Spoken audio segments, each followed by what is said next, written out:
Now we're going to talk about reflecting sunlight off of my reflector and sending that into a scrim.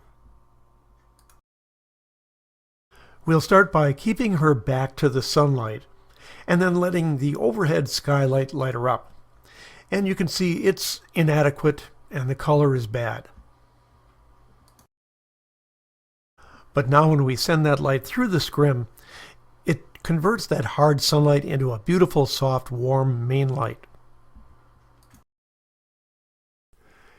It's a lot of fun to be able to control the light whenever and however I need to. Here the scrim is in shade, but that's okay. We're going to send raw sunlight into that scrim to cause soft light onto the subject. Here's a pullback of how I did that. I used my reflector, the mirror side of it, to reflect sunlight into the front part of the scrim so the majority of the light would be in front of her. Good sound lighting principles are timeless. I did this in 2002, and yet it's the same as I would have done yesterday.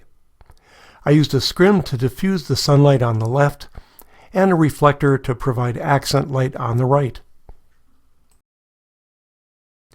And here you go. This before and after shows the lighting as it would have been without any lighting corrections, and the one on the right is the way I lit her. There's no Photoshop in this. It's straight out of camera. That's the beauty of fixing the light. You don't have to do anything in Photoshop.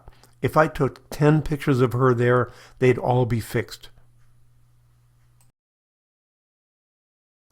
The image on the left was done by just using the reflector reflecting light back to her.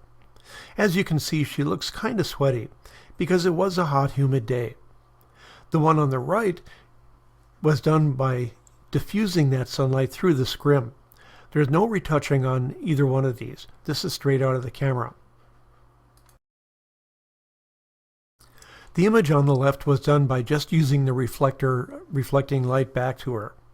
As you can see, she looks kind of sweaty because it was a hot, humid day. The one on the right was done by diffusing that sunlight through the scrim.